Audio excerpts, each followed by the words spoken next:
60%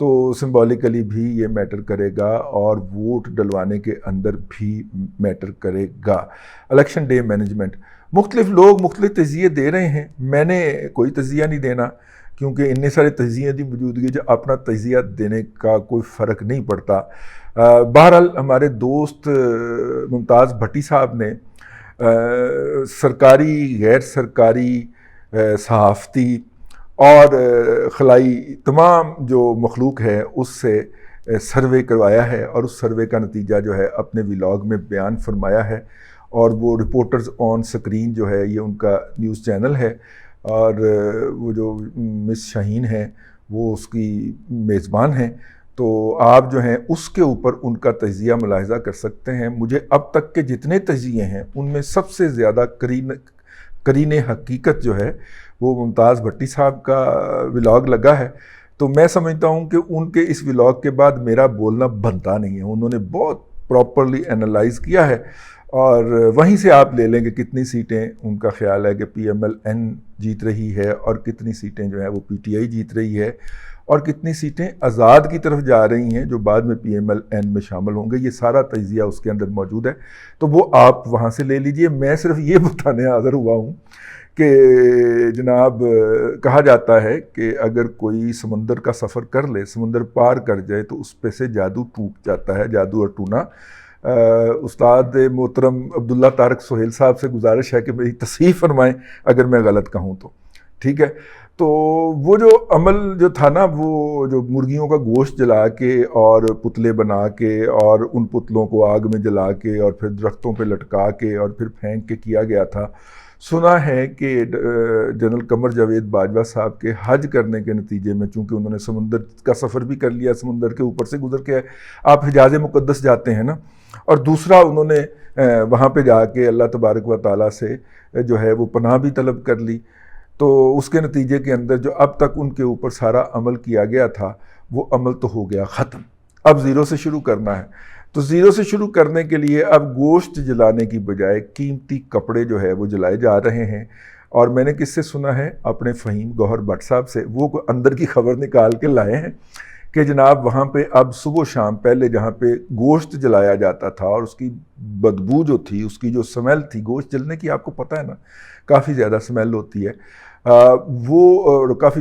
ناگوار بدبو ہوتی ہے، وہ ناگوار بدبو جو تھی وہ پھیلی ہوئی تھی بنی گالہ میں۔ مطلب 1947 کے بعد یہ بدبو جو ہے، مطلب کہ چلیں چھوڑیں، مطلب بہت ساری نسل نے پہلی دفعہ سونگھی ہوگی، کیونکہ ہمارے ہاں ہم جن کے ساتھ رہے ہیں ان کے ہاں بھی تو وہ گوشت جلانے کا تھا نا رواج، تو وہ جب سے الگ ہوئے ہیں تو ہم اس سے ناآشنا ہو چکے ہوئے تھے، لیکن اب وہ جو ہے وہ پھر وہاں پہ لوگوں نے سونگھی، اب وہ بدبو آنا بند ہو گئی، اس کی جگہ کپڑے جلائے جا رہے ہیں جی، قیمتی کپڑے، ریشمی سلکی کپڑے جو ہیں وہ جلائے جا رہے ہیں، تاکہ وہ جو بنی گالہ کے اندر جو موکلات ہیں اور جو موکلین ہیں ان تک وہ اس کا جو بھی کریڈٹ یا ڈسکریڈٹ ہے وہ پہنچ سکے، یا ان کی فرمائش ہو۔ اس کے اوپر ایک ظالم نے تبصرہ کیا کہ یار اگر وہ بنی گالہ کے جنات، چڑیلیں، موکلات اور موکلین جو ہیں وہ کپڑے مانگ رہے ہیں، تو پہلے وہ بغیر کپڑوں کے پھرا کرتے تھے، ٹھیک ہے۔ سانوں کی پتہ بنی گالہ کا اور موکلات کا اور موکلین کا آپس کا معاملہ ہے، ہم کیا جانے، لیکن کپڑے جو دیے جا رہے ہیں ان کو، تو مطلب اس کے اندر بھی کوئی حکمت ہوگی، کوئی جادو ٹونے کی، تو اس لیے جو ہے وہ ان کو دیے جا رہے ہیں جی۔ اب پتہ نہیں وہ پرانے والے جو ہیں وہ گوشت کھا کے رج گئے ہیں، تو انہیں کہا گیا کہ اب ان کو کپڑے پہنائے جائیں تاکہ یہ موکلین جو ہیں اتوار کے روز ہر گلی محلے میں جا کے پی ٹی آئی کے لیے ووٹ مانگ سکیں، یا جو بھی ووٹ شیر کے اوپر مور لگے یہ کاغذ کو تھوڑا سا ہلا دیں اور وہ شیر پہ لگنے کی بجائے جو ہے وہ بلے پہ لگ جائے۔ تو اس طرح کی کسی ایکٹیویٹی کے لیے ان کو کپڑے پہنائے جا رہے ہیں، بہت قیمتی کپڑے ان کو لے جا کے دیے جا رہے ہیں، تو یہ تو دھاندلی ہے جی، کھلی کھلی دھاندلی ہے۔ الیکشن کا رزلٹ جو بھی آئے اور جو بھی آنا ہے وہ عمران خان صاحب نے تسلیم نہیں کرنا۔ اگر وہ جو ہے وہ 20 کی 20 سیٹیں بھی یہ جیت جاتے ہیں ضمنی الیکشن کی، کیونکہ ان کی سیٹیں ہیں، ان کے لوگوں نے بلے پہ الیکشن لڑ کے وہ سیٹیں جیتی تھیں، اگر جناب عمران خان صاحب یہ سیٹیں جیت بھی جاتے ہیں تو میرا مطلب ہے کہ اس کے بعد بھی انہوں نے پھر پھڈا ڈال دینا ہے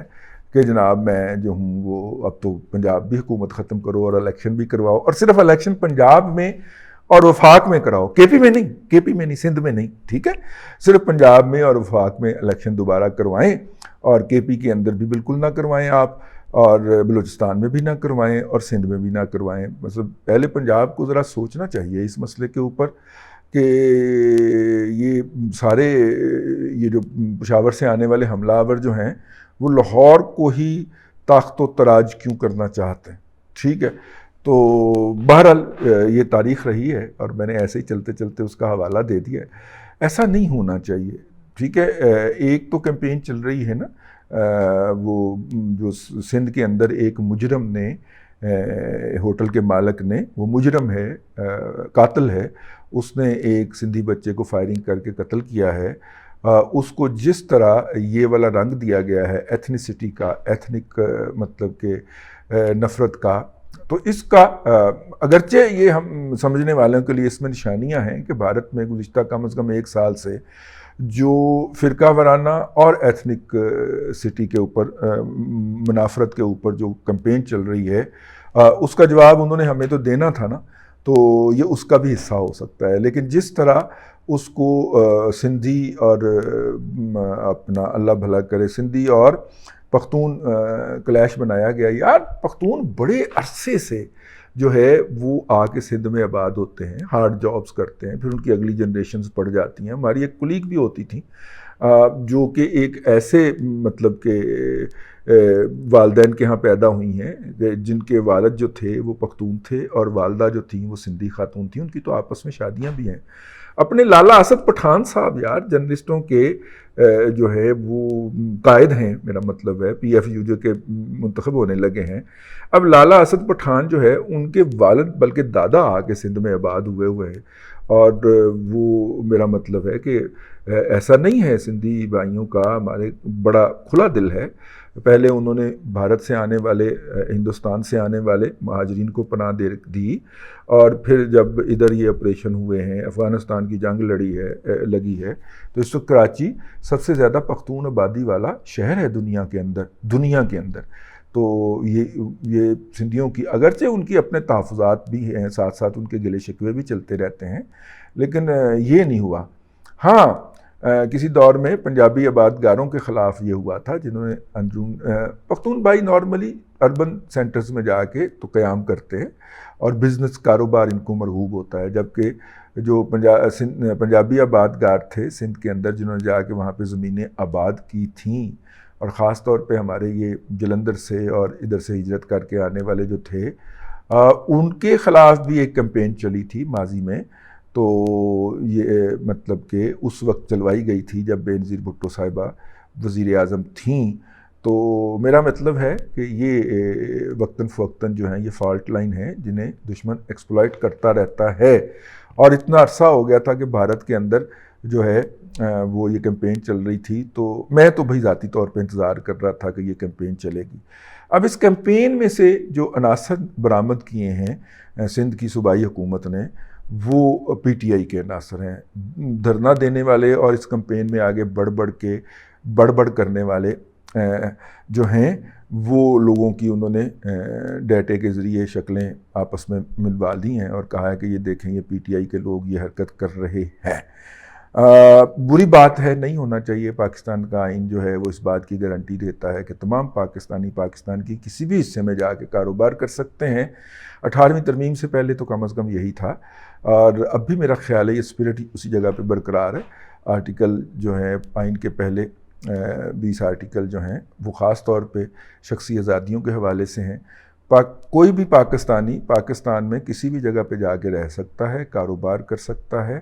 اور اس کی اس موومنٹ کے اوپر کوئی پابندی نہیں لگائی جا سکتی، یہ اس کا بنیادی حق ہے۔ خیر میں کسی اور طرف نکل گیا۔ الیکشن کا نتیجہ جو بھی ہوا، جناب عمران خان صاحب نے وہ نتیجہ نہیں ماننا، بھلے وہ 20 کی 20 سیٹیں بھی جیت گئے، تو اگرچہ جس کا کوئی امکان نہیں ہے، ٹھیک ہے، اگرچہ اس کا امکان نہیں ہے، لیکن اگر وہ جیت گئے تو پھر کیا ہوگا؟ پھر یہ ہوگا کہ الیکشن کے بعد جو ہے کی تیاری کر لی گئی ہے۔ بشرا خان جن کی صاحبزادی جو ہیں وہ گوگی ہیں، فرح گجر یا فرح خان المعروف فرح گوگی جو ہیں، ان کی والدہ بشرا خان جو ہیں، ان کی والدہ کا نام بھی بشرا خان ہے، یہ پنکی پیرنی صاحبہ کا نام بھی بشرا بیگم ہے، ٹھیک ہے۔ تو وہ جو بشرا خان ہیں اس کو طلب کیا گیا ہے کہ یہ میرا خیال ہے کہ اینٹی کرپشن تو نہیں کر سکتا ان کو، وہ تو محکمانہ کرتا ہے، لیکن security exchange commission of Pakistan بھی پوچھ سکتا ہے، یا security exchange commission of Pakistan جو ہے وہ FIA فائنینشیل کرائم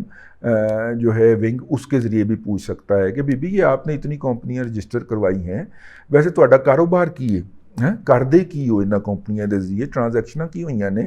اور ان میں جو آپ نے ادا شدہ سرمایہ ظاہر کیا ہے یہ آیا کہاں سے، اس کا سورس وورس تو بتائیں نا۔ اس کے لیے، اس انکوائری کے لیے ان کو طلب کر لیا گیا ہے۔ اس پہ کسی ظالم نے گرہ لگائی کہ پنجابی کا محاورہ ہے کہ برے نو نہ مارو، برے دی ماں نو مارو، ہیں، یعنی برے کو مت روکیں بلکہ برے کی والدہ کو جا کے قابو کریں، وہ کوئی مزید برا نہ جنم دے دے، اس کا اردو ترجمہ یہ بنتا۔ تو اس لیے انہوں نے بشرا خان صاحبہ کو، جو فرح خان صاحبہ کی والدہ محترمہ ہیں، ان کو طلب فرمایا ہے۔ تو یہ ہے پوسٹ الیکشن سینیریو، ٹھیک ہے۔ اس کے اندر آرٹیکل 6 کی کارروائی کرنے کے لیے عمران خان کے خلاف ڈاکومنٹری سارے تیاریاں ہو گئی ہیں۔ وزیر قانون جو ہیں انہوں نے پریس کانفرنس بھی فرما دی ہے۔ یہ ہے post election scenario, post election کی تیاری ہو رہی ہے کہ جے پائی پھر تم انج کریں گا نا تو پھر ہمارے پاس یہ چیزیں ہیں۔ یہ الیکشن ہوں بھی جائیں تو پھر بھی پاکستان کے سیاسی منظرنامے کے اوپر اور نتیجتاً معاشی منظرنامے کے اوپر امن نہیں ہوگا، کیونکہ امن اس وقت تک نہیں ہوگا جب تک جو ہے وہ پشاور سے ابلنے والے جو چشمے ہیں فیض کے، وہ خشک نہیں ہو جاتے اور اس بات کی یقین دہانی نہیں ہو جاتی کہ یہ چشمے جو ہیں ان کا مستقبل جو ہے وہ تاریک ہو گیا ہے۔ جب تک وہ چشمے ابلنے بند نہیں ہوتے، پاکستان کے اندر سیاسی منظرنامے میں جو ہے وہ یہ ہلچل جاری رہے گی، اور پاکستان کی تاریخ یہی بتاتی ہے کہ جب بھی پاکستان کے اندر کسی افسر کی ترقی ہونی ہوتی ہے یا کسی اعلیٰ عہدے پہ تقرری ہونی ہوتی ہے، چھترول سیاستدانوں کی شروع ہو جاتی ہے، اور کروائی بھی سیاستدانوں کے ہاتھوں ہی جاتی ہے، ٹھیک ہے۔ بہت بڑی بات کہہ گیا ہوں، تھوڑے کو بہت سمجھیے گا، خط کو تار سمجھیے گا، ٹھیک ہے۔ اب تک کے لیے اتنا ہی۔ دعا کیجیے گا کہ ہمارا الیکشن دن جو ہے وہ پرامن گزر جائے، کیونکہ اسے کنٹروورشل بنانے کے لیے عمران خان ہر حد تک جانے کے لیے تیار بیٹھے ہیں۔ اللہ تبارک و تعالیٰ آپ کو آسانیاں عطا کرے اور آسانیاں خلق خدا میں تقسیم کرنے کی توفیق عطا کرے۔